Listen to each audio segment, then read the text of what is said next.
It's about the restoration of our republic. We want to educate, encourage, enable the power. We stand for integrity, honesty, self-reliance, self-defense, and most importantly, no compromise on our foundational principles. This is America's Voice Now. Find America's Voice Now on Facebook and at americasvoicenow.org. Here's Michael Evans.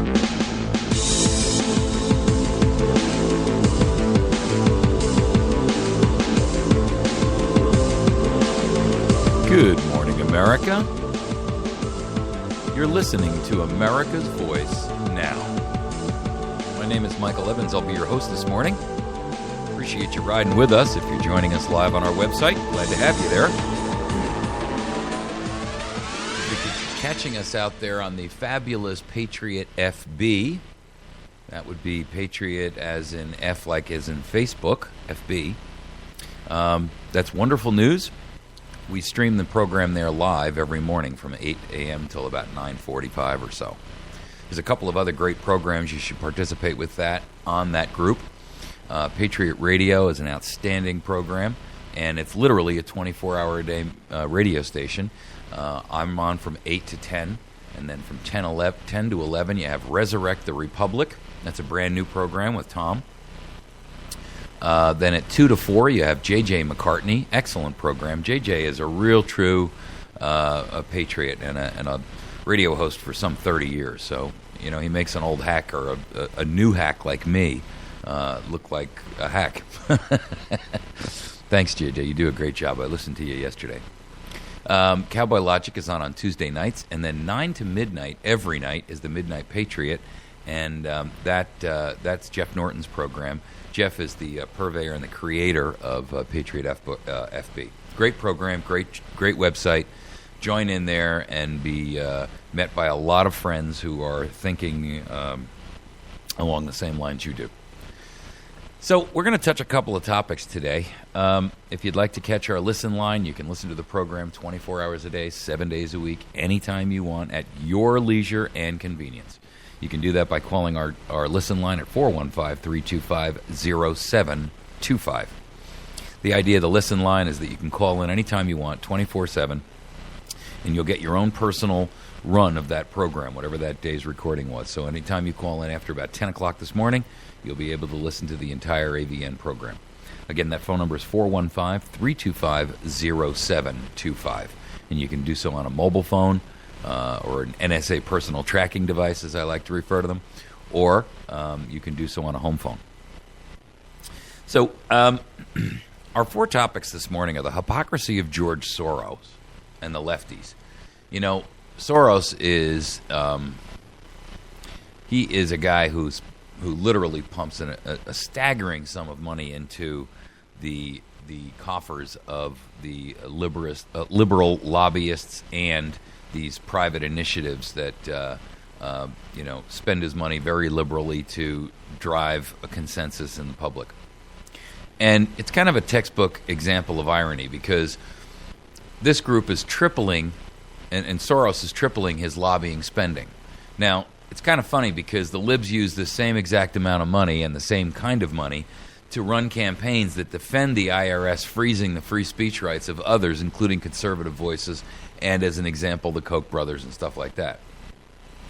And, you know, it's kind of funny because I remember a phrase when I used to get into a scrap with one of my brothers or something, and, you know, I'd complain about him, and my mom used to say to me, hey, remember, what's good for the goose is good for the gander.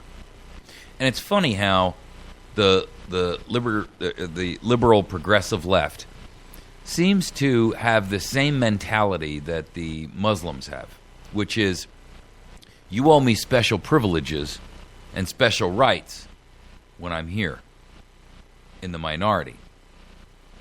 However, if you look at Muslim countries, once they're in the majority, all of that ceases. And now we're seeing exactly the same level of abusive tactics coming out of the left. Now that they're in the majority, and I don't even actually know that they are really in the majority, but they are, at least in terms of legislative effort and money. And now that they have a voice, they want to silence your free speech. I mean, I'm reminded of an example of this guy Peterson, who came out and tried to silence this woman who did an ad about the fact that she was a leukemia patient. And when the woman expressed that, Obamacare had changed her, she lost her insurance and she had to sign up for new insurance. And she was basically complaining that, it took it away from a position where she knew what her deductibles were every month and so forth and so on. And now it's all this up and down. And basically, this guy comes out and has his lawyers send a letter to the television station that ran the ad, demanding that either she prove her points or that they take the ad off the air. Wow. I mean, I don't know. The whole thing is just so nuts to me. Has anybody else seen the country in this position before? I mean, is it just me? I don't think so, but I guess that's a rhetorical question. But the level of idiocy and blatant lack of constructive and realistic and appropriate reasoning and thinking is just stunning to me. And how the country gets away with it, I can't fathom it. It's like nobody has any common sense anymore. And funny that you mentioned the word common sense, because that's the one catchphrase that we keep hearing from the liberal left. We need common sense gun control.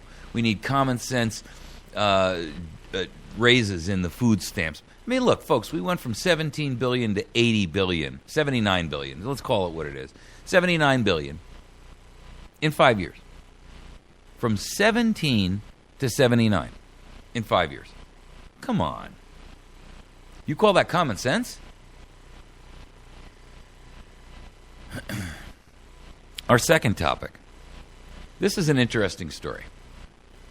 The NSA the Bar Association, came out the other day, and they are screaming about the fact that the NSA has been spying on conversations between clients and attorneys. And, I mean, again, I find this to be the ultimate in hypocrisy, right? Because for all intents and purposes, where was the Bar Association when all the rest of us were being spied on? These are supposed to be the people who are adherents to the law, right? They make such a big claim and deal out of the rule of law and blah, blah, blah. But yet, they don't even protest until it affects them and their personal honeypots. Where were they when the rest of us unwashed peon masses were clamoring about the abuse of our Fourth Amendment rights? The Bar Association as a collective group makes me sick, because what you don't know, and most people don't, is that attorneys don't actually swear an oath to anyone but the court. They are actually considered officers of the court, which means they don't really represent you. It's an inherent, built-in, guaranteed conflict of interest. The court is who's the master of the attorney. The attorney swears an oath to the court. He is an officer of the court. That puts that person in an immediate conflict of interest when they represent you. How can they represent you when they are an officer of the court and they owe their responsibility, fiduciary and otherwise, and their loyalty to the court? Now you know why you can never hold lawyers and or anyone else in the legal industry accountable for their abuses and whatever. Everything is so topsy-turvy lately, folks. I'm beside myself with frustration with it all. All right, we're going to tackle also in our third topic how the Pentagon is shrinking the military in cooperation with Obama. Hagel everybody knew this guy was going to be a crappy defense Secretary of Defense, and he's now proven it. He's a lame. He's a sycophant. He is a boot-licking piece of garbage. And now he's going to shrink the military to pre-World War II levels. You know, the truth is, the government's screaming, we're broke, we got to cut costs. And here you got a guy like Hagel, who, I mean, comes out of Congress, which means he's already corrupt as possible he could, as a human being could possibly be. And he's going to sit there and declare that by cutting the military, we're going to be able to balance the budget or something. I mean, the truth is, ladies and gentlemen, the military budget is a flea on the elephant's butt of the entitlement guaranteed spending that Congress cannot seem to cut loose. I give you the point in fact of $80 billion a year for food stamps. You got to be kidding me. What really bothers me about this is it isn't just that the Pentagon is getting cut, because I'm sure there's money that could be pulled from the Pentagon. But what really bothers me about this is that they're going to use this not to cut wasteful projects on some plane they don't need or some tank that the Army actually says we really don't want. But the military-industrial complex and these contractors who make trillions on us demand. And they coerce Congress with money to make it happen. But they're going to cut it on the backs of trimming the money and the income and the housing allowances and medical supplies and medical services for the men and women of the armed forces. I'm just, you know, that's a betrayal on a staggering scale. They're not going to cut their favorite pet projects. They're going to cut the housing allowance for, you know, and the income for young men and women who put their lives on the line. Just ridiculous. All right, our fourth topic is going to be, did Eric Holder just encourage and defend nullification? You betcha. You know, Eric Holder came out the other day and he said state attorneys generals that have laws in their states, like same-sex marriage is one example, who believe that those laws are discriminatory, are not obligated to defend them. Wow. Ladies and gentlemen, that is the definition of nullification. So I'm going to talk about that because, you know, the left screams bloody murder when you try to nullify federal overreach on Second Amendment issues, let's say, or you know, any other issue. And yet, when it comes to their own personal use of the principle of nullification, it's like all bets are off. We can do whatever we want. And this ties a little bit into this issue going on this morning with Arizona and their showdown on this bill that was voted on about religious freedom. It's called the Religious Freedom Restoration Act, and we'll get into that in a little bit, but I'll just touch on it because until the governor either signs it or vetoes it, it's a moot point. It's all conjecture and speculation. But I'll explain to you what it is when we get there. All right, so let's jump into our first segment. We only got about 10 minutes to cover this, and I've, you know, kind of given you the long overview. So the Soros Group is tripling its lobbying. Now, lobbying for Soros is not normally the way in which he does influential coercion of our Congress. Normally, he does it by pumping literally millions upon millions upon millions of dollars into these PAC organizations and these unaccountable, untraceable initiatives and such. And now he's actually coming out and creating a lobbying organization. And, I mean, we're talking about a huge increase. That is, last year, they spent $3.25 million in lobbying, official lobbying. which somehow is different than unofficial lobbying. They're all bribery, ladies and gentlemen. That's like saying, when the mob does it, it's illegal. But when the law enforcement department comes in and says, oh, you need protection from us, and we'll offer you protection, but you got to give us 20% of the take. That is somehow or other not. Wow. Anyway, last year he spent $3.25 million on lobbying. And this year, in 2013, he's spending $11 million. Now that's almost 4 times. That's more than 4 times the amount. And what's interesting is that it puts the Soros Group as the 27th largest lobbying group. Just goes to show you how big a chunk of money that is. So the only companies that, the companies that are bigger than, and I shouldn't say the only companies because there's 27 that are bigger, 26. But General Dynamics is one of them, right? Dow Chemical, Chevron, Microsoft, the super heavyweights. But for George Soros, this is a kind of a new game, if you will, because he's not only doing this official lobbying versus the unofficial kind. And again, I mean, the whole thing is almost, if it wasn't so serious about the destruction of our country, it would be laughable. It really would be.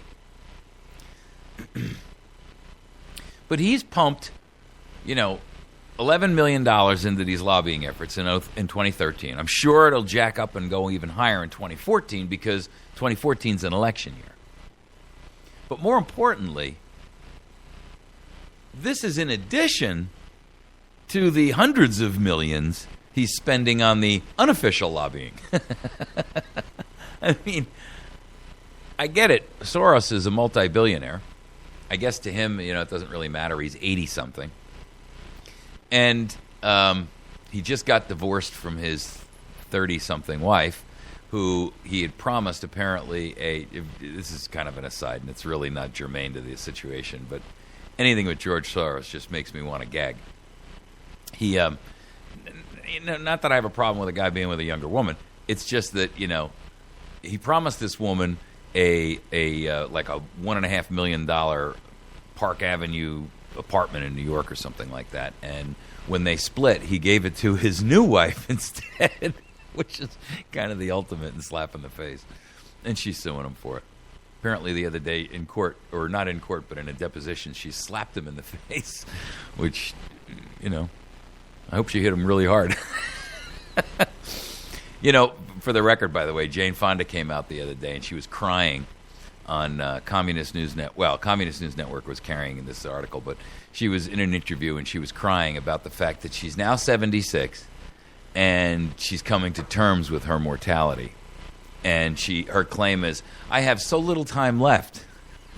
And I'm like, wow, thank goodness for that, right? Because, I thought we were going to be stuck with you forever. I mean, I know you've had 18 facelifts or something, but is there any way that you could take your husband, Ted Turner, with you?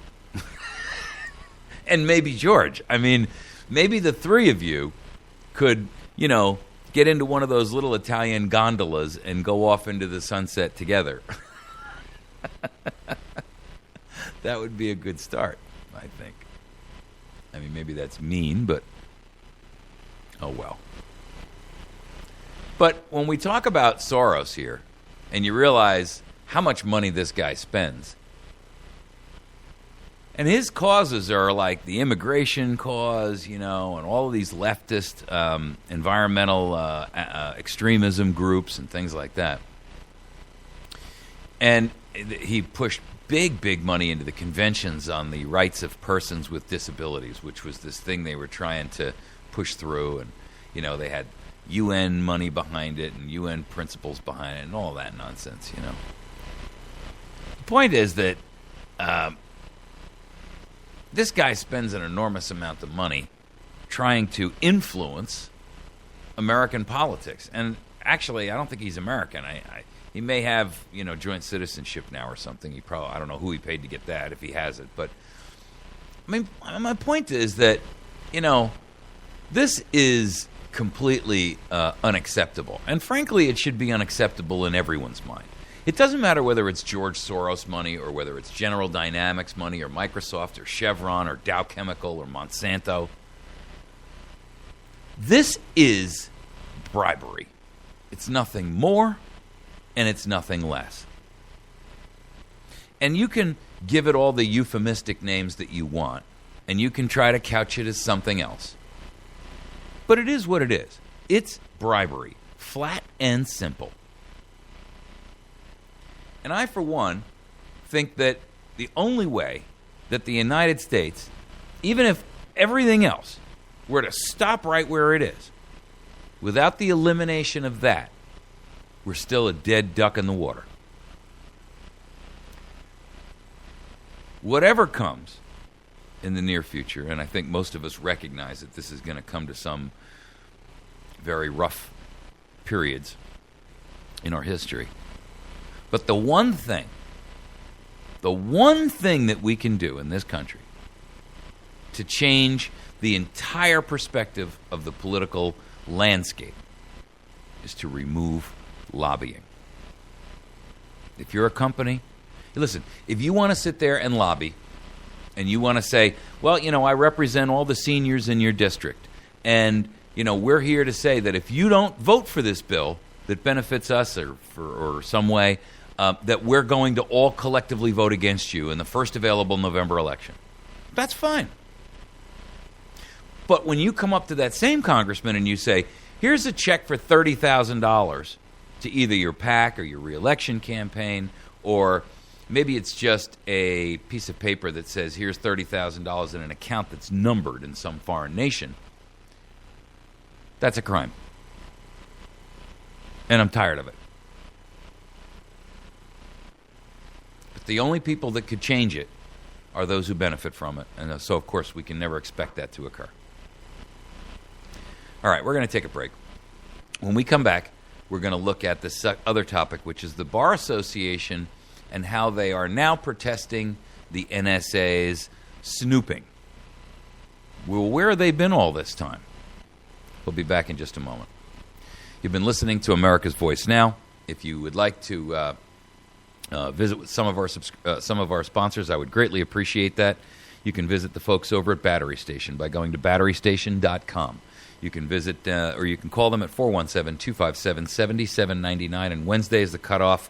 That's tomorrow for bulk food. Pizza Hut on Porter Wagoner Boulevard, as well as Mini Mart Express 1 on Porter Wagoner Boulevard. Hit their drive-thru. Adjacent law offices of Jason Henry, 417-256-4100. Patriot Cigar and Tobacco at 417-257-1776. And Wits End Classic Barbershop on the Square. Make sure that you also swing by, if you're up on the north end of town, Express Mini Mart 2 on 14 and 63. And if you have a chance, swing by the websites for AtlasSurvivalShelters.com and Survival by Preparedness. A couple of great locations. Swing by Pizza Hut on Porter Wagoner and grab yourself a great lunch. We'll be back in just a moment. You're listening to America's Voice Now. Please communicate with me by sending me email to mike@americasvoicenow.org. Hang on a moment.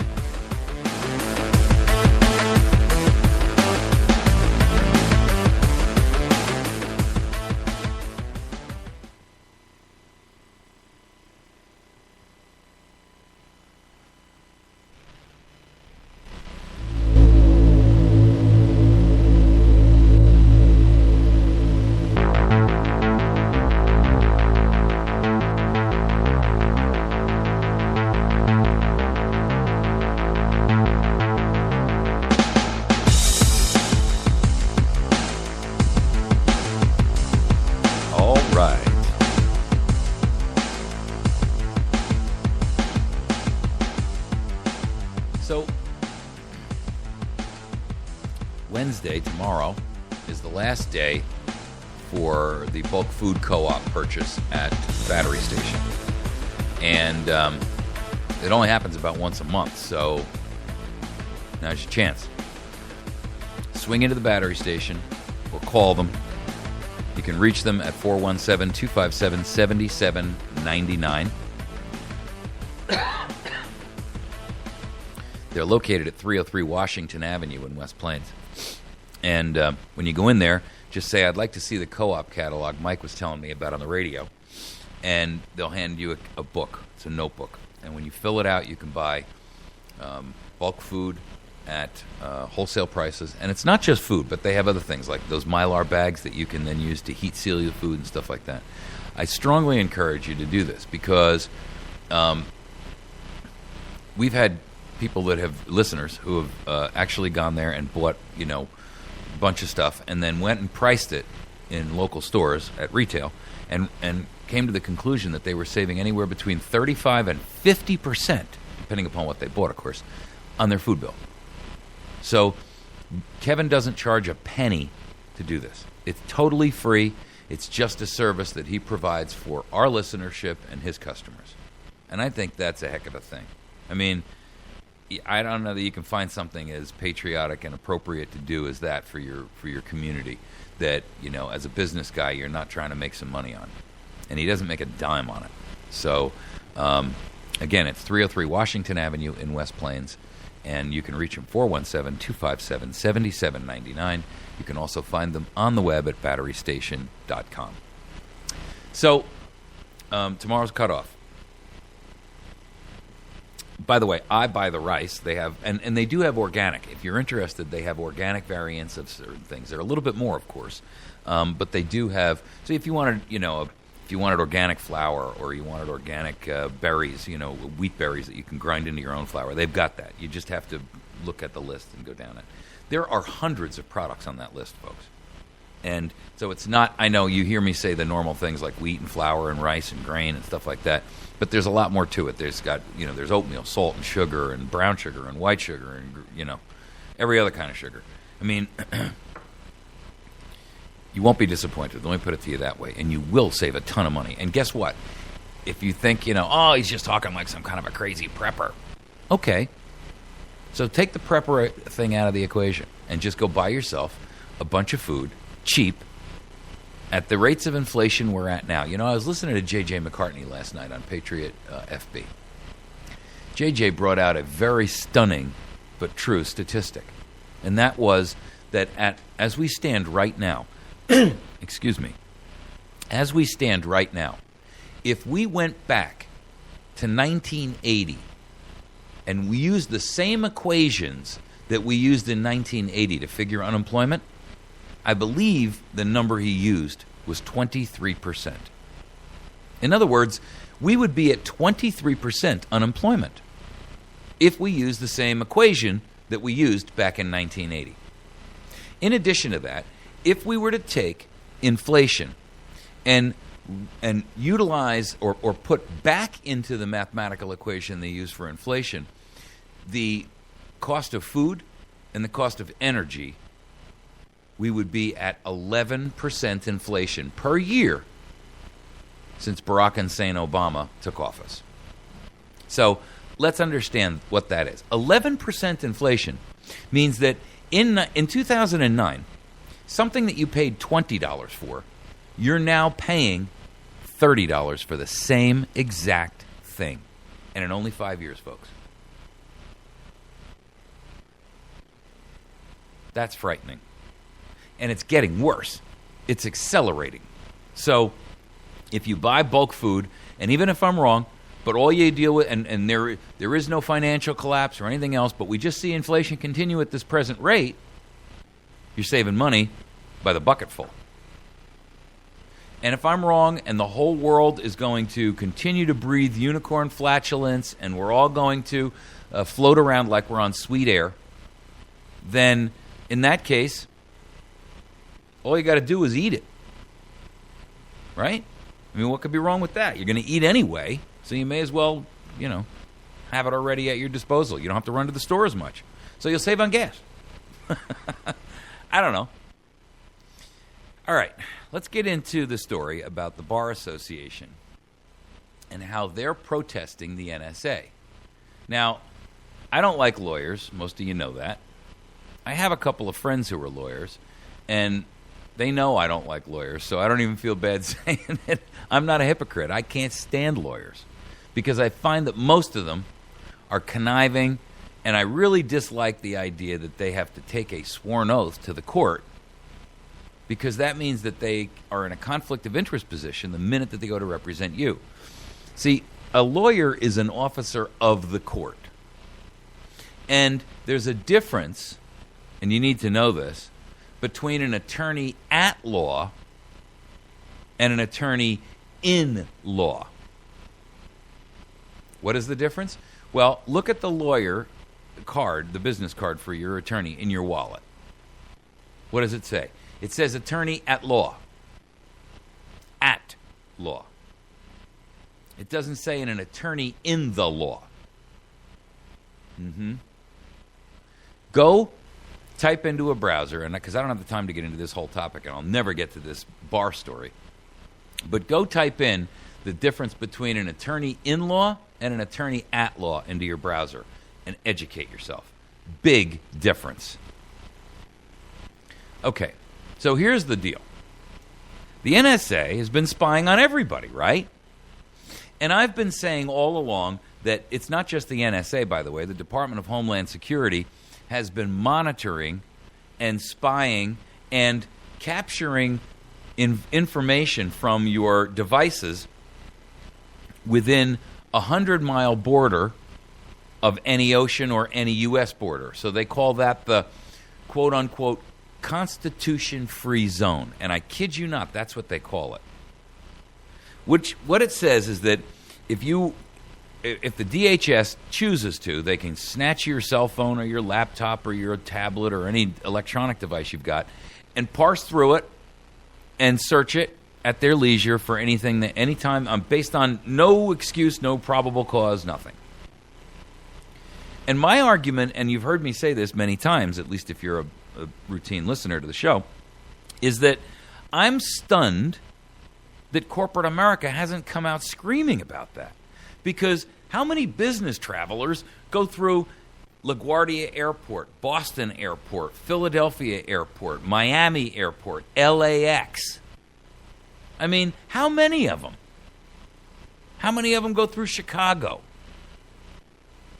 At any time, your corporate laptop with all of your company's information, the external hard drive you carry, that little thumb drive with your company's new product plans or your new business venture, spreadsheets, all that's wide open to some guy in the Department of Homeland Security, or worse yet, the TSA, who found his job on the top of a pizza box. And they have access to all of that. Well, has anybody ever heard of something called trade secrets? Has anybody ever heard of anything called intellectual property rights? Where is corporate America? They should be screaming bloody murder about this. They should be saying that's a violation of our rights. I mean, if you want to call yourself a corporation having personhood rights, exercise them for something other than screwing the public for once. But no, dead silence. Crickets from the corporations. Nobody jumps up and says, stop right there. You can't have a Constitution-free zone. Because when I, as a representative traveling for XYZ company, move through that airport and you capture that data, you are violating the secrecy rights, the rights of privacy, the rights of intellectual property. Where's all the attorneys for that? None. But Edward Snowden changed the paradigm. He released, not long ago, a document that showed that the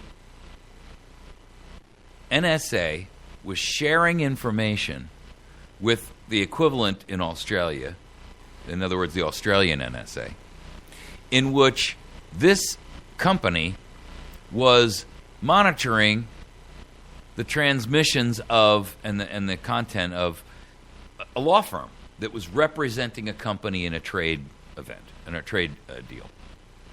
Now, the Australian government was keeping tabs on the communications of a lawyer or a law firm, I'll say a law firm, not a lawyer, and their client. Well, we have this thing called attorney-client privilege, and it is a sacred, in jurisprudence terms, a sacred right to privacy between you and your attorney. It is equivalent, if I may be so bold, as to the same right that you have with your priest or your pastor or your psychiatrist.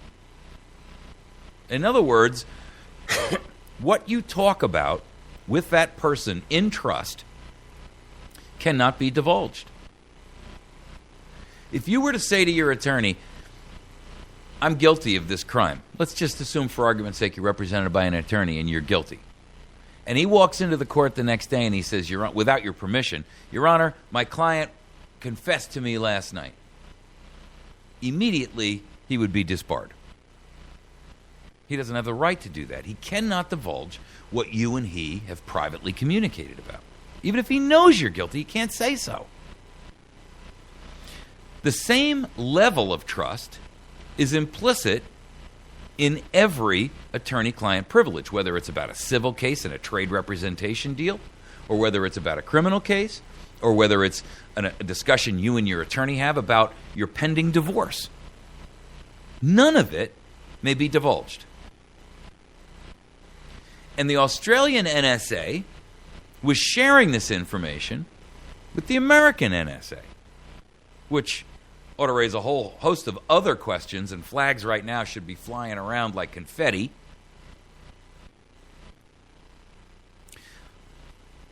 So finally, the American Bar Association comes out. And comes out in opposition, and they protest the NSA. They sent a letter last week to leaders in the NSA expressing concern about reports that the agency's Australian counterpart spied on a U.S. law firm that was working for the Indonesian government under a trade deal at the time. The agency allegedly offered to share details with the NSA. In other words, the Australian NSA offered to share details with the U.S. NSA, including, quote, information covered by attorney-client privilege. Wow. Wow. I don't care what the jurisprudence rules say in Australia. I don't know what they are because I don't live in Australia and I'm not up to speed on their laws. But I do know what the jurisprudence rules are here in the United States. And the NSA should have said, nix, we cannot accept that. Quote, the attorney-client privilege is a bedrock of legal principle of our free society and is important in both civil and criminal contexts. This is from James Silkenat, who's the group president of the American Bar Association. In his letter to the NSA, he wrote, the ABA has consistently fought to preserve the attorney-client privilege and opposes government policies, practices, and procedures that erode the privilege. The interception and sharing of attorney-client privilege communication by government agencies or any third party raises concern, including chilling the full and frank discussion between lawyer and client that is essential for effective legal representation. Okay. I agree with his statements. However, I'm ticked because this letter should have gone out when all this burst. Initially. 6, 8 months, 9 months, however long it's been, a year ago? Where was the ABA then to say that, and what it should have said is, instead of the attorney-client privilege is a bedrock of legal principle in our free society and is important in both civil and criminal contexts, I'm going to change the words. The Fourth Amendment of the Bill of Rights is a bedrock of legal principle of our free society and is important in both civil and criminal contexts.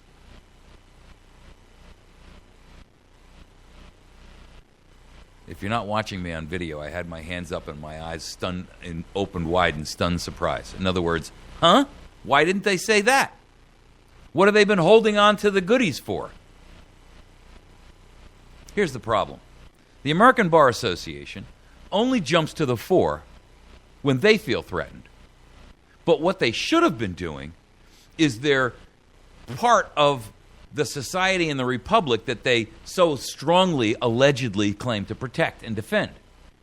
Where were they when the rest of us unwashed, massive peons were being beaten about the brain by our own NSA personal tracking device when we found out that they've been scanning all of our stuff? While we were being flailed by our own mouse cords, where was the ABA then? Silence. Crickets.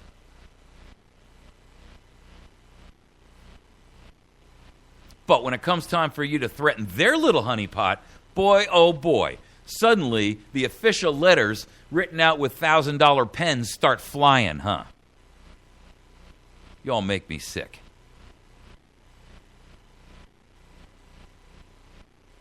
So to continue the story, now that I've said my piece on lawyers. Documents from former NSA contractor Edward Snowden show that the Australian government kept tabs, in other words, was listening in on these conversations, on discussions between these Indonesian officials and an American law firm who was representing them in this trade issue. Traditional legal protection for attorney-client communication does not extend to communications with foreign governments. The lawyer organization asked the NSA to, quote, clarify and explain NSA's current policies and practices for protecting attorney-client confidentiality, and asked whether or not those policies were followed in the case of the Indonesian country. Now, the Electronic Frontier Foundation, who, hip, hip, hooray, applause is due, as the crowd cheers, the Electronic Frontier Foundation, which is an online civil liberties group, they cheered the ABA's letter. They're going to be a little bit more politically correct than I am. They're going to say what a nice job the ABA did by doing this, when I'm saying, nice job, little late. Here's what the EFF has to say. Quote, just as attorneys must zealously fight for their clients, the profession must zealously fight against surveillance that would undermine the ability to represent clients, and must see this most recent revelation for what it is. A step away from the constitutionally prescribed system of justice attorneys are sworn to uphold. Okay. Now, the EFF did their nice little part to be PC. So, here's my argument. When it became apparent that all email and all phone calls are being monitored, and that the metadata of your phone calls, if not the content itself, is being captured by the federal government, including your calls and communications with your attorney, including any emails which you send to and from your attorney, with attachments which may or may not include evidence. Where was the ABA then?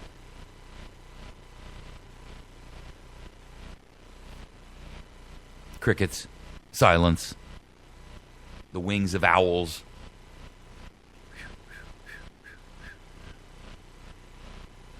You see, that's what pisses me off about garbage like the ABA. Because they should have stood up from Jump Street. The day that Snowden's revelations hit the airwaves, these guys should have been standing up, doing the right thing by the country. Not the right thing by their clients. Their clients are the entire nation of the United States of America and everyone who lives in it. You know why? Because like healthcare, all of us at some point in time or another are affected in some way, shape, or form by the not medical community, but by the legal community. I mean, how many people right now listening have never had an attorney represent them for something? Doesn't matter what.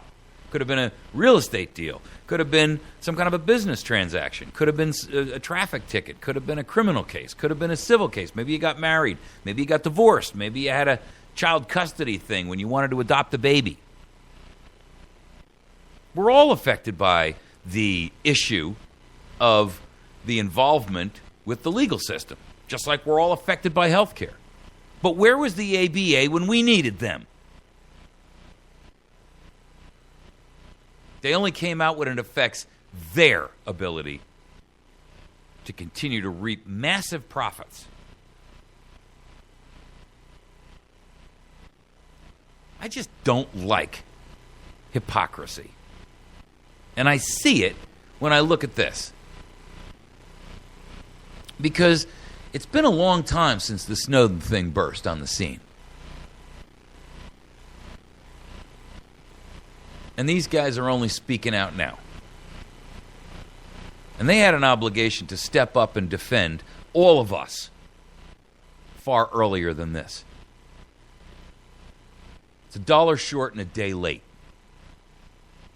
And the industry as a collective whole should have been formulating committees and teams of attorneys to go out there and handle cases on behalf of America pro bono. Free. Where are they? All sitting in their towered high ivory towers and their high-rise offices. Their $1,000 suits, quietly watching the fray of the dirty, unwashed masses below.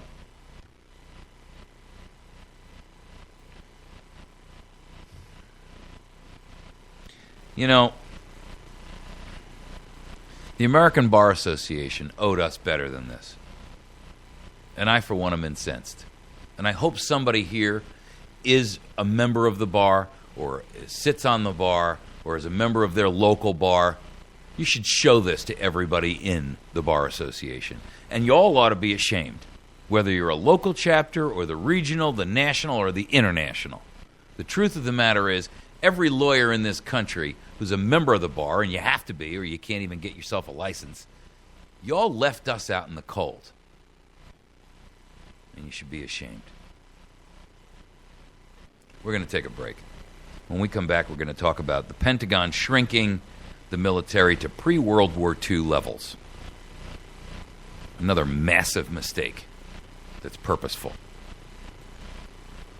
You're listening to America's Voice. When we come back, we're going to hit on that. I'd like for you guys to support our sponsors because these guys keep us on the air locally on local terrestrial radio.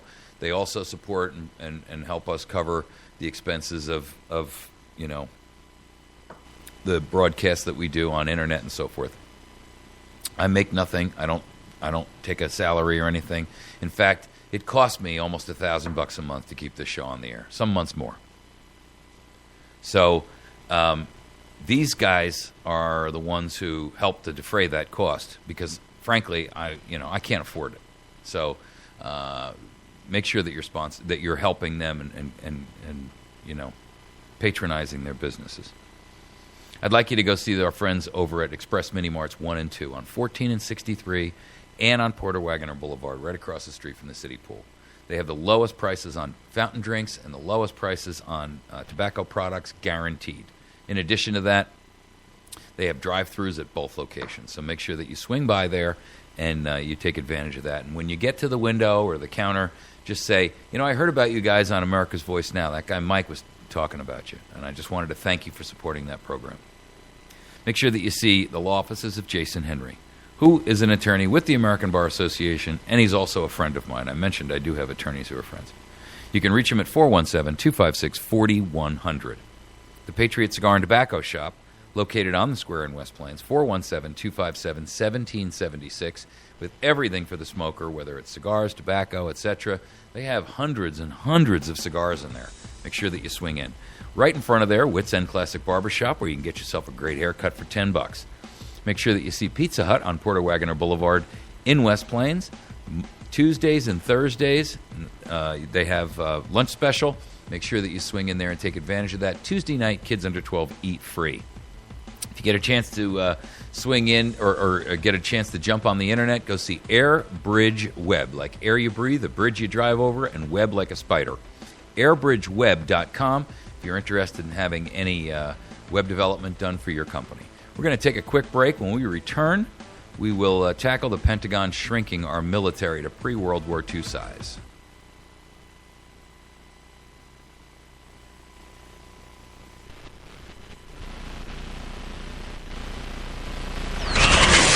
It's It's about the restoration of our republic. We want to educate, encourage, enable the power. We stand for integrity, honesty, self-reliance, self-defense, and most importantly, no compromise on our foundational principles. This is America's Voice Now. Find America's Voice Now on Facebook and at americasvoicenow.org. Here's Michael Evans.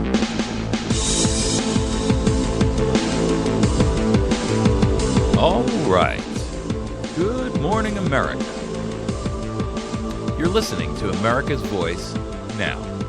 My name is Michael Evans. I will be your host this morning, and you have joined us in our third segment of the morning. We are covering a group of topics this morning, not the least of which is, we covered hypocrisy of George Soros and the lefties.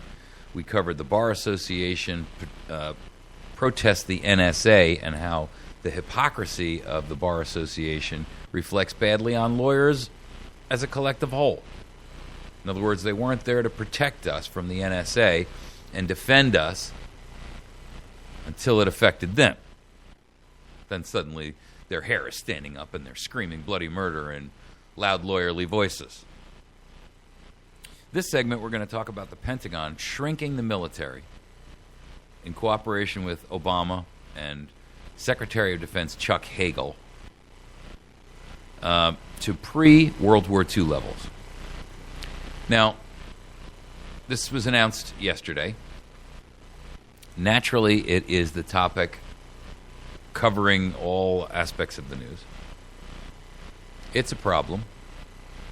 Not that we're cutting the military. Not that we're trimming expenses. We need to do that.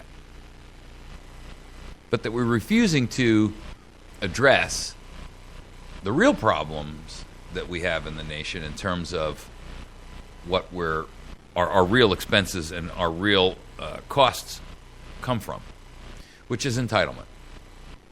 Now you can play around with anything you want. You can argue differently about however you want to approach it. But the truth of the matter is that our nation is buried in fixed costs that we cannot stop. They are embedded into the law, and as a result, they're not open to being trimmed or cut or whatever. I mean, just so you understand the implications of how far upside down we are on entitlement and non-discretionary spending.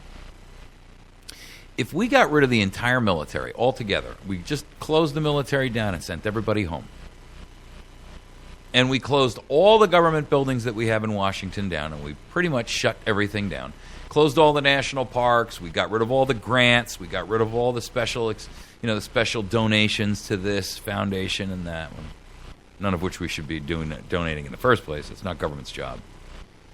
And if we got rid of all spending except for entitlements and legally mandated spending, guess what?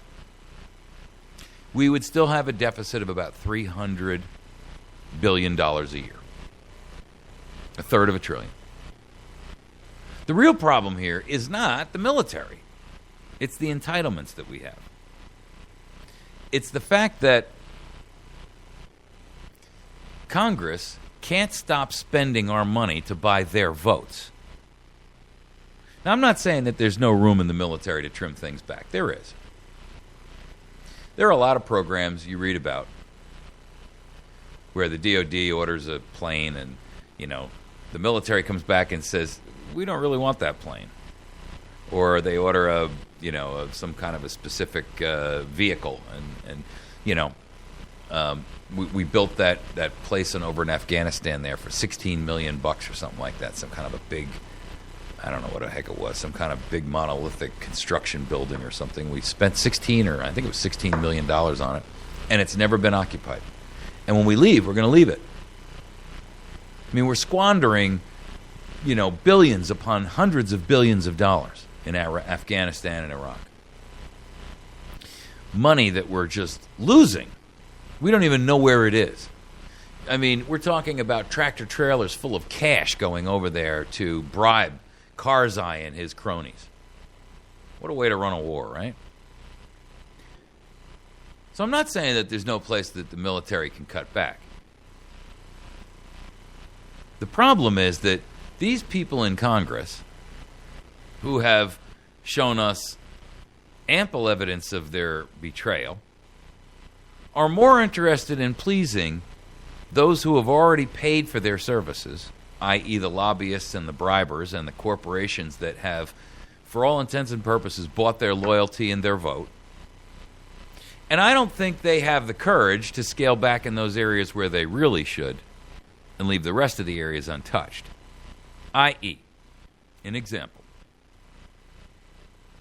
We have a series of benefit cuts that are going to come up for active duty personnel and their families. Now, the reason that active duty personnel and their families are going to see cuts, and the cuts are going to be all kinds of things. There's going to be base closures. They're going to get cuts on their housing allowances. They're going to get cuts on their actual pay, their benefits. They're going to get cuts on their health care copays, their health care deductibles. They're going to get cuts in the subsidies that they get for housing. They're going to get cuts in the commissary privileges they get where they can go in and buy food at a lower cost. Come on. You're kidding me, right? No, I'm not. And I'm going to tell you why they're getting the cuts. Because they don't have any lobbyists in Washington, D.C. to bribe the congressman. Shh, don't tell anybody. But that's the real truth. What, you didn't hear it because I said it too quietly? Okay. The average rank-and-file guy in the military doesn't have a lobbyist working for him in Washington who can pay off Congress people. Oh, you got it now. Okay.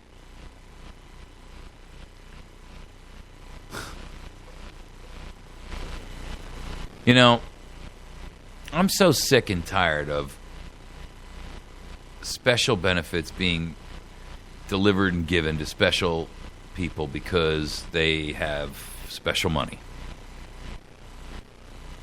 That's not the America you and I want, dreamt of, were taught we were, expected.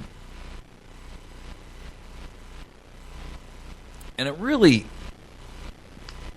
irks me that we've allowed this to become the America that it is. It really does.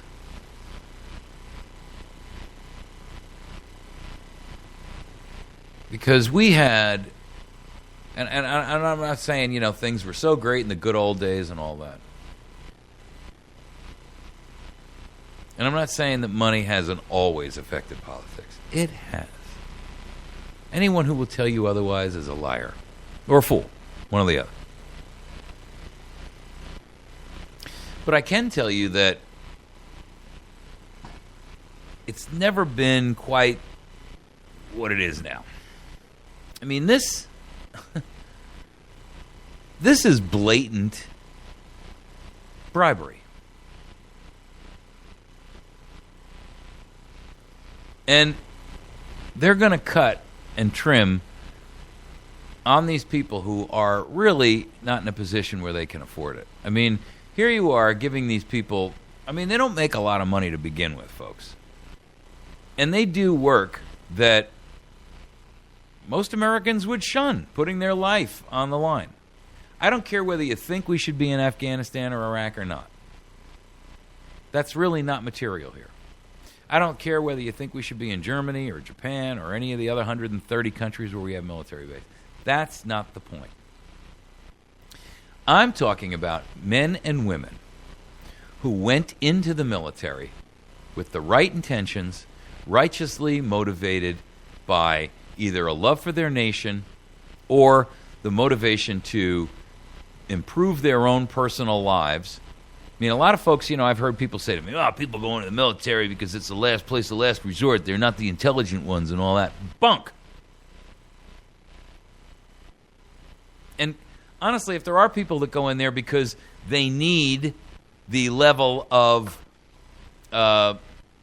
rigid structure that the military gives you because maybe they grew up in a dysfunctional household. Kudos for them, and kudos to them, I should say, for having the courage to recognize their shortcoming and going to take a step to fix it, as opposed to just becoming a drunk or a shooting dope in their arm or sucking on a crack pipe or becoming a leech on society.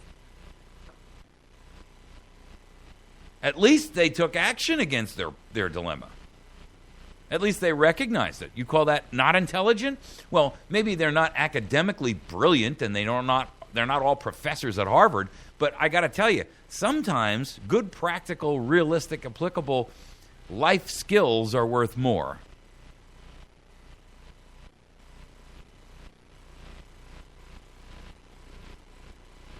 These are men and women that did the right thing for the right reason. Not always all the same reason, but did the right thing irrespective. And they've put themselves in a position of loss of life, limb, being wounded. I mean, how many folks are coming back horribly scarred and, permanently disfigured and disabled? And you're going to tell me that you're going to cut and put a 5% annual put a 1% pay hike, a ceiling on pay hikes, when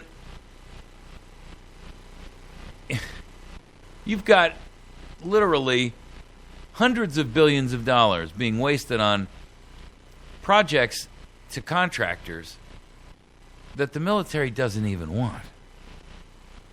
But they can't cancel because Congress won't let them.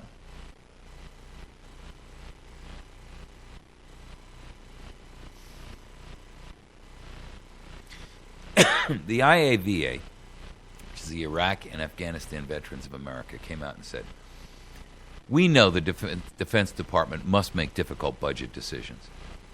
But these cuts would hit service members, making it harder for them and their families to make ends meet. That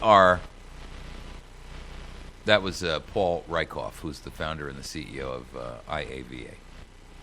Coupled with a 1% ceiling on pay hikes and assuming a 5% annual increase in housing costs, the Military Officers Association of America estimated that an Army sergeant with a family of 4 would see an annual loss of $1,400, and an Army captain would lose $2,100. These figures don't account for other costs that would affect military families, including increased prices at military commissaries because of other budget proposals and an increase in health care fees for military family members. I got to tell you, people, that ain't right. They just cut their retirement benefits, too. Now, I know Congress says, we're going to fix them. But I got to tell you, and I'm not saying the Army and the military are sacrosanct either. I'm not saying that, they're untouchable and that there's not fraud, waste, and abuse in there. But I am saying that this is not the way to do it.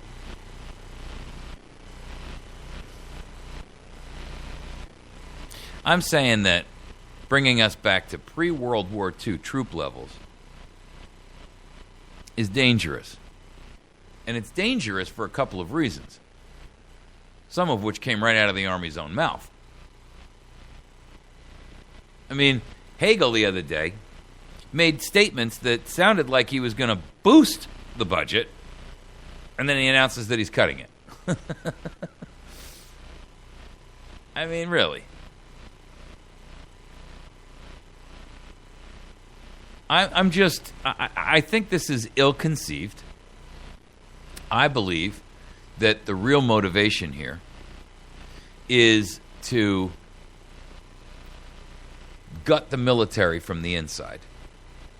Because if there's one thing that Obama and the leftists and the liberals and the progressives and the whatever you want to call them hate, it's the military.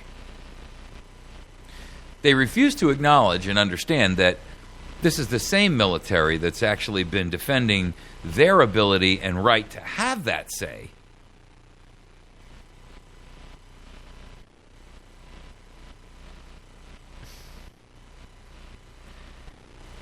It's just symptomatic and emblematic of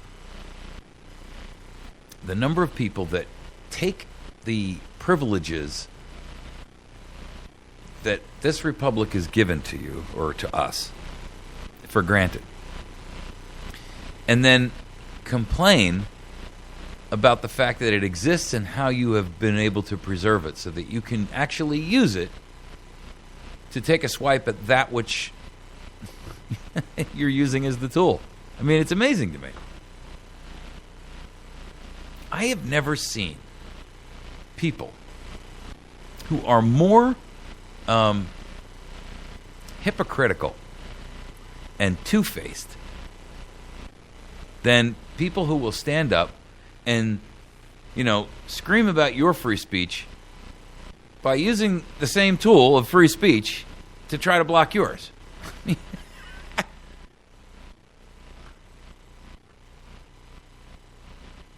I tell you what, Hegel is just a fool. They want to retire, by the way, the A-10 Warthog, which is ground support. That's a mistake. If you ask anybody who's ever been on the ground, they'll tell you that. Hegel comes out and says, this is a budget that recognizes the reality of the magnitude of our fiscal challenges, the dangerous world we live in, and the American military's unique and indispensable role in the security of this country and in today's volatile world. After that sentence, you would expect to hear, so we're increasing the budget by... I mean, he's acknowledging that it's a dangerous world, that it's a volatile world. Those are his words, not mine, right? And the American military's unique and indispensable role in the security of the country. And then he says, so as a result, we have difficult decisions ahead, and we're going to cut everything to the bone. And we're going to start on the backs of those who least deserve it. Now, I get it. We're coming out of two wars. But I got to tell you something, folks. Don't let anybody lie to you and fool you. Every penny of these wars has been paid for under separate appropriations that Congress has been passing all along. Yeah. You know the NDAA, the National Defense Authorization Act? They put extra funding, and there have been other bills too.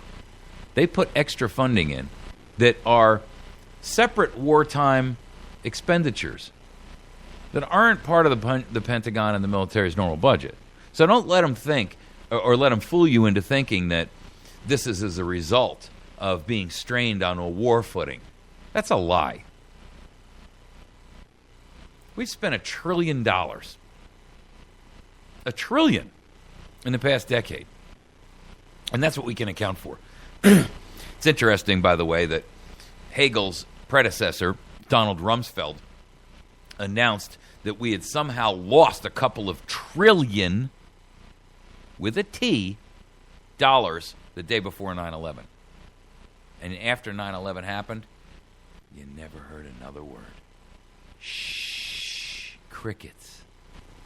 Silence. Yes, we lost a couple of $1 trillion. And the next day, suddenly 9/11 came along and just washed it, flushed it right away from the public's visage, from their viewpoint, from their perspective. A few trillion, folks. Think about that. He announced the day before that we lost a couple of trillion, which is completely unaccountable for. And suddenly 9/11 happened, and not another word was ever peeped about it. Ever.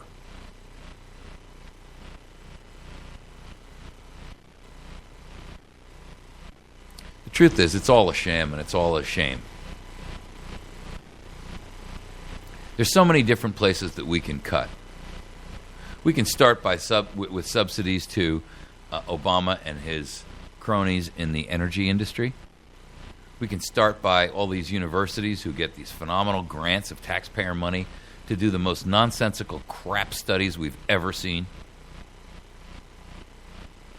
We can start by trimming back on the foreign money or the foreign nations that we give money to, who have no allegiance to us and spit in our face while they take our money.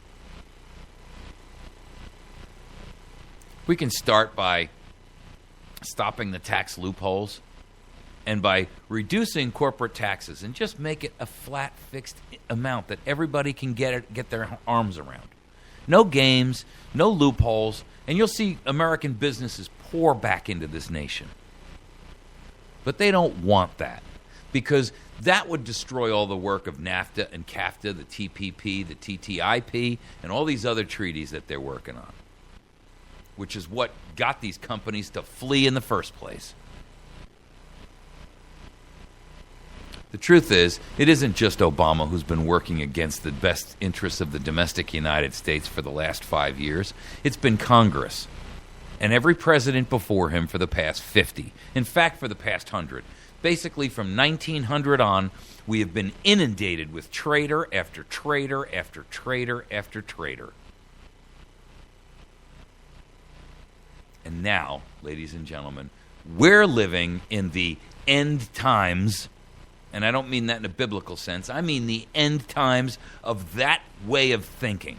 It's finally brought us to the point of the tree is bearing its fruit. And our nation has been destroyed from within. Chuck Hagel, he's a mere player in a team that consists of tens of thousands. Barack Insane Obama, just the end of a long line of runners in the in the relay race of traitors, handing off the baton from president to president to president to president as they raced around the track. And Obama, he's just the last in a long line, but he's the kick runner. He's the guy who's the sprinter. And he's bringing it all the way to the finish line. He can see that yellow tape.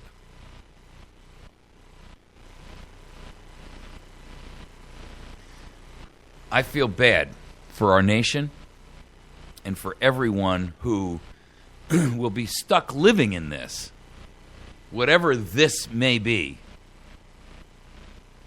as time moves on.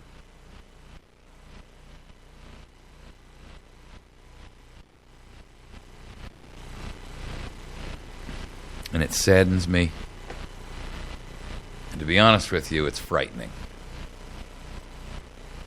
These people who are making these decisions have already taken care of themselves and their families, so they have no fear. They may not know what the future holds, but they have no fear of it. You, on the other hand, you and your families, and your extended families and your progeny, the price is going to be ugly. We'll be right back. You're listening to America's Voice Now.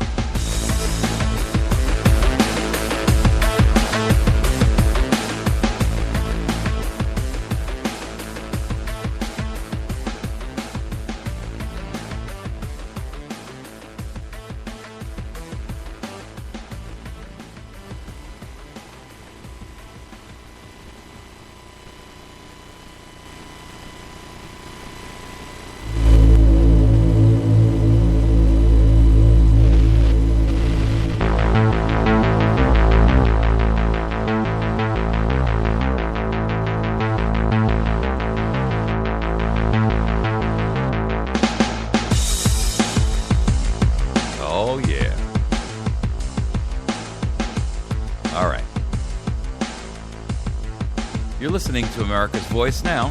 Thanks for riding with us for the morning. We've got one more segment to go, and this one ought to be a doozy. I'm going to pose this question, and I'm going to throw some information at you and let you make and draw your own conclusion. I encourage you to do your own due diligence and not just take my word for it, but evaluate the information that you can get from this and use that as a launch pad, if you will, to gather greater and better information and fully inform yourself about the issues surrounding any given topic. Use critical thinking skills to make sure that you're not, just falling prey to somebody else's opinion and accepting that. And then make a decision knowing that you've gathered all the available facts. Be prepared to be able to modify that decision over time as new information may come to light that would affect your overall viewpoint. But in this case, I'm asking the question, did Eric Holder just encourage and defend the principles of nullification? And I think by the end of this segment, you're going to say, yes, he did. And you're going to see the hypocrisy of the position of those who stand against nullification and its principles, and yet use them on a fairly routine basis.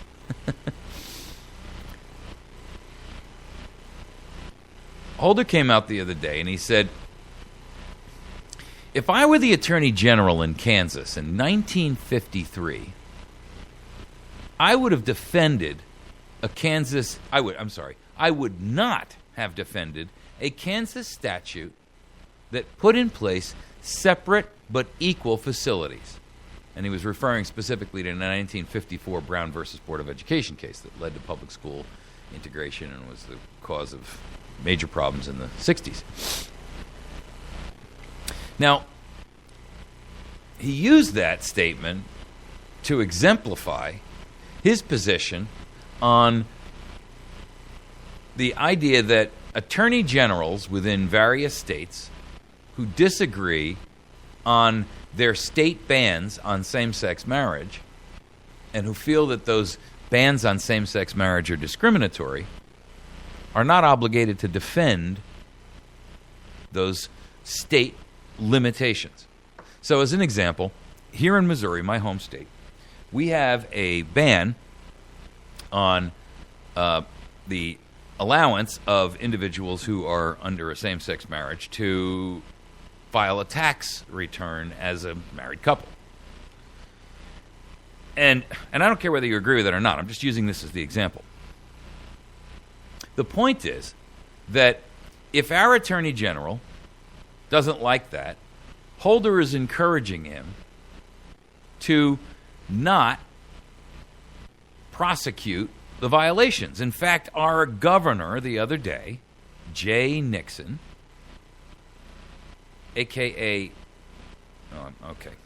Anyway, Jay Nixon came out the other day, and he said, it doesn't matter what the law says. If you're a same-sex couple, we encourage you to file a joint tax return.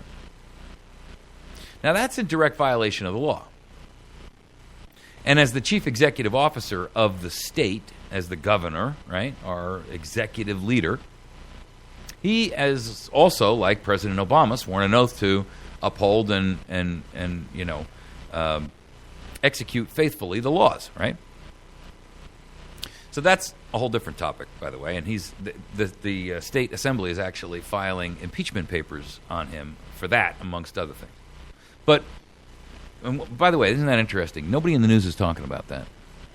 But here you have Eric Holder saying that if you don't believe that in a law because you feel it's discriminatory, you don't need to defend it. Now, when Missouri and other states filed their Second Amendment Preservation Acts, all of the anti-nullification people came out and said, you can't do that. That was settled back in the Civil War. The Supremacy Clause of the United States Constitution says that federal law trumps all state law. That sounds like people talking out of both sides of their mouth, doesn't it? In other words, here you've got Eric Holder, who, while not in my opinion, is known to be the highest law enforcement officer in the land. I don't know how he possibly could qualify for that, but he who is under criminal and civil indictment for contempt of court, or contempt of Congress, excuse me. But anyway, irrespective of his official positioning, he is the highest law enforcement officer in the state, in the nation, excuse me. And as a result, he is giving guidance to attorneys general around the nation and governors and anyone else in law enforcement who says basically that if you disagree with the laws of your given state, then you don't have to defend those laws, and that would place you in the position of someone exercising the principles of nullification, whom Thomas Jefferson called the rightful remedy for states to employ when federal overreach is involved. In other words, if the federal government passes a law which is for all intents and purposes unconstitutional, that the states have an obligation and a right to utilize the, quote, rightful remedy of nullification to say, you may pass whatever law you want in Washington, D.C., but here in this state, we won't enforce it. Furthermore, we won't allow you to cross into our borders and enforce it. Isn't it interesting? Because this same crowd who's touting that it's okay under a law that you or they particularly disagree with, but it's not okay when their opponents use the same principle for something which they strongly believe in.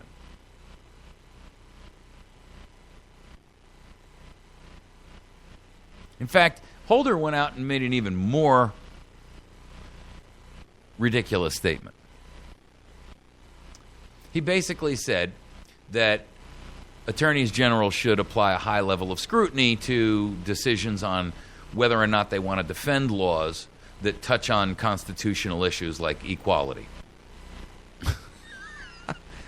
Okay. And he if this isn't the picture of what you see when you look up the definition of hypocrisy in the dictionary, nothing is. He said the decision should never be political or based on policy objections. That coming from Eric Holder is more than laughable. He came out and said, and quote, and this is from an article in the New York Times, engaging in that process and making that determination is something that's appropriate for an attorney general to do. Yet when Kansas filed and passed their Second Amendment Preservation Act, Eric Holder wrote to their attorney general and threatened him for saying we're nullifying federal gun laws. Kind of ironic, huh?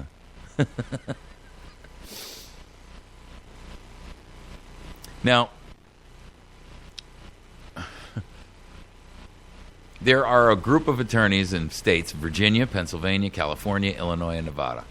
And they have all declined and said we're not gonna defend the same-sex marriage bans against lawsuits that have been filed by gay couples.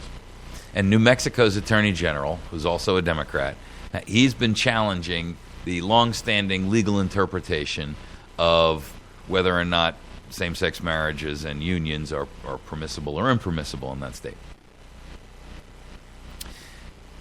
So the point is that, and by the way, this also goes to the argument that the Defense of Marriage Act, which the president declined to and stated publicly that he was no longer going to defend, that is an act of federal nullification of a federal law, which is, how can that happen? Because the president is clearly given not only the right, but the obligation is outlined as a job function for him to faithfully execute the laws as they are written and passed.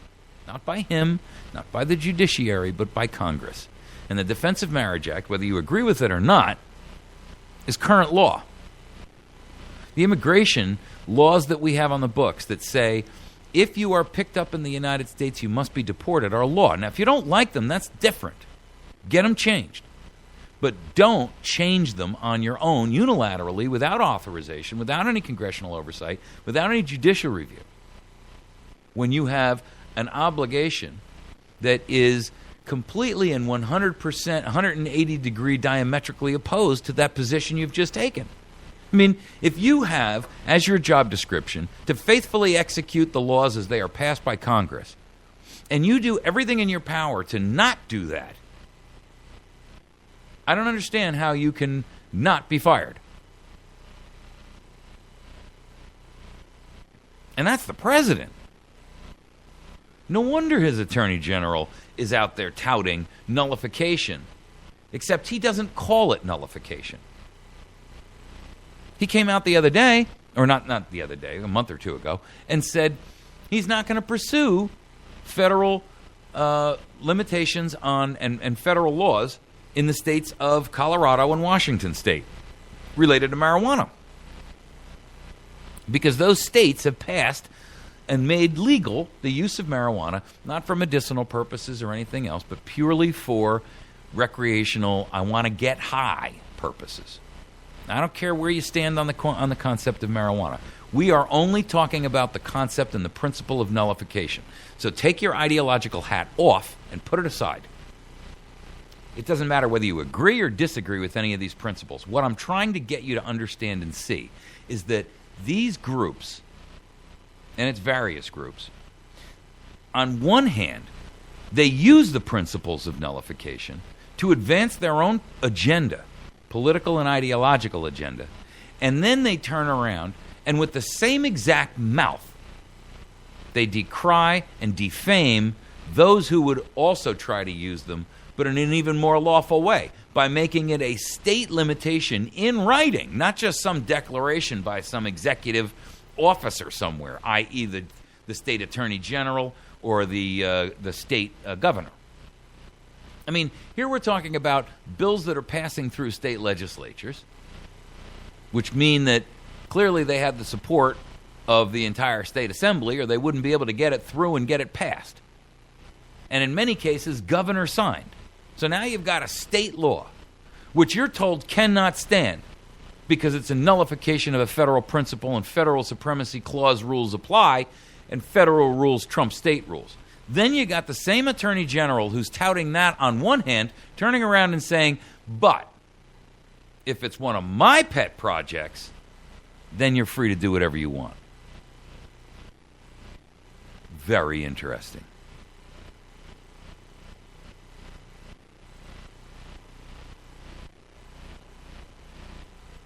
I don't have any respect for Eric Holder. I think the guy is a lawbreaker, a traitor, a treasonist, a racist, self-serving, a politician through and through. And frankly, if he were arrested today, tried and convicted, and spent the rest of his days never leaving a cell, not even for a ray of sunshine, it would be too good for him. He exemplifies everything that is against the rule of law. He is arbitrary, he is capricious, he is racist, he is discriminatory, and he's hypocritical.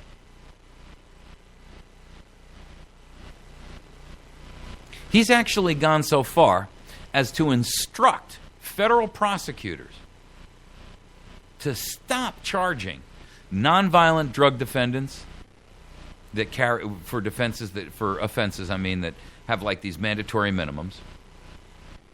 He's informed and I don't care where you stand on drugs. This is not about the topic. If you don't like the fact that he's done this, and I don't disagree with him on the mandatory minimum thing for drug offenses. It's ridiculous. But it's not the point. The point is that he's breaking the law himself.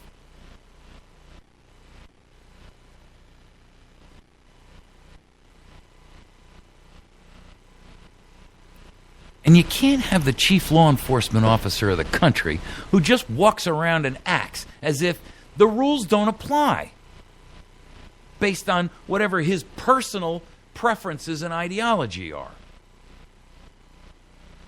That's wrong. And it sends the wrong message. That's the message that's being sent to your local police department that says it's okay to beat the snot out of this guy because he's not cooperating or because he's committing a belligerent act. Don't you see? This is all top down. And Barack Obama and guys like Eric Holder are the guys and the girls who are showing everybody else that it's okay to break the rules, but only when you're the lawbreaker. Nobody else can, and it's all up to your subjective judgment. And the word subjective and the rule of law can never be used in the same sentence. They are diametrically opposed. They are the equivalent of matter and antimatter, and they cannot coexist and occupy the same space in the time-space continuum. Period. End of discussion. You want to know what's wrong with America? This is the kind of thing that's wrong with America.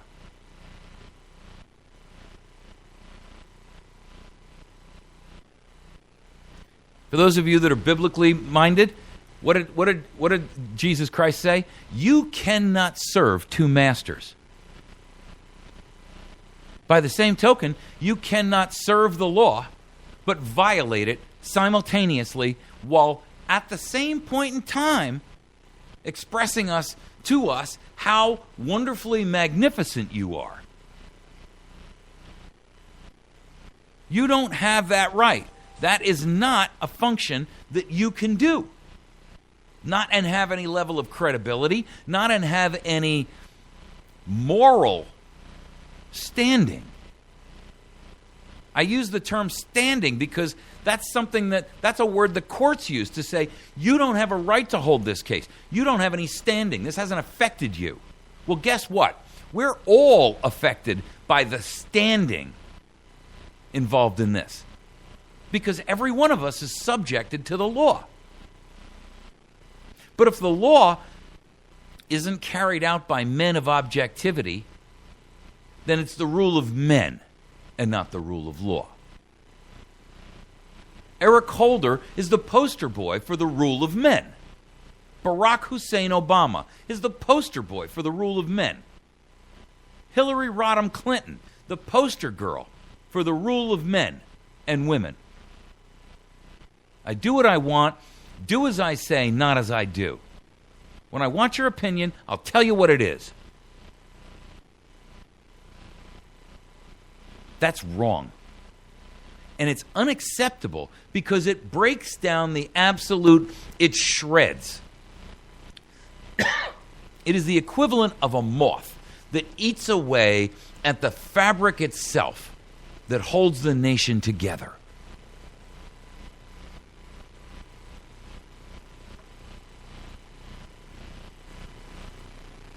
And when that fabric is weakened, when the threads are bare, when the fibers are chewed through and broken, the fabric comes apart. And it can no longer sustain or bear the weight. Why is our country coming apart at the seams?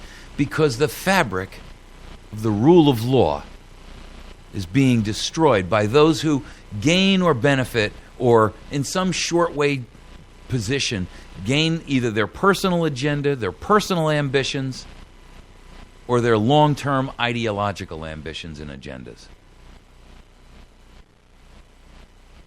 And there's nothing you can do that justifies that position. Did Eric Holder just defend and support and institute and encourage nullification? You betcha.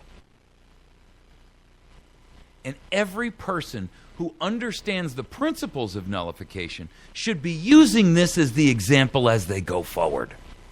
The next time someone says to you, forget nullification, that's not a legitimate principle, that was all solved in the Civil War. When the Supremacy Clause takes control, the federal government overrules the state law. We solved that back in the Civil War when we showed that the North could make sure that the South adhered to their ruling. Supremacy. Turn around and throw him Eric Holder's story. Make sure you're thoroughly understanding of it so that you are well enough versed on the topic so that you can bring these things out and express them in a way that's convincing and clear and empirical.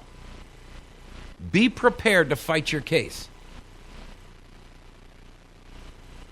But know that you've got the tools to do so. Eric Holder is a sad excuse for an attorney general. He's a sad excuse for a lawyer. He's a sad excuse for a member of the law enforcement community. He's a sad excuse to be the representative of law in the United States of America. You've got an excellent tool in your kit bag. Nullification is a supreme solution to a major problem.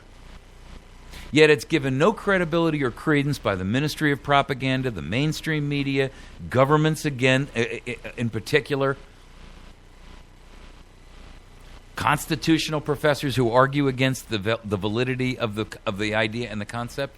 Here you've got all the ammunition to throw right at them and say, well, what about Eric Holder? He suggests nullification if you disagree with same-sex marriage laws, if you disagree with immigration law. How do you justify that, Mr. Professor? How do you justify that, Mr. Politician? How do you justify that, Mr. News Anchor? You can't have it both ways. This article can be found at cnsnews.com. Charlie November Sierra. cnsnews.com. It's called Holder. Discriminatory laws don't need to be defended. Wow. That's right out of the mouth of the devil himself. Ladies and gentlemen, use his words against them. All right. You've been listening to America's Voice Now. My name is Michael Evans. We're going to wrap our show today. Thank you very much for your rapt attention and your participation. I hope you found this valuable. If you did, please join us and like us on our Facebook page. You can simply go to our Facebook page and go to facebook.com/America's Voice Now. Please hit the like button. If you have an opportunity to do so on our Spreaker audio podcast app, please do that. That helps us to get to a number that we can then get on iHeartRadio.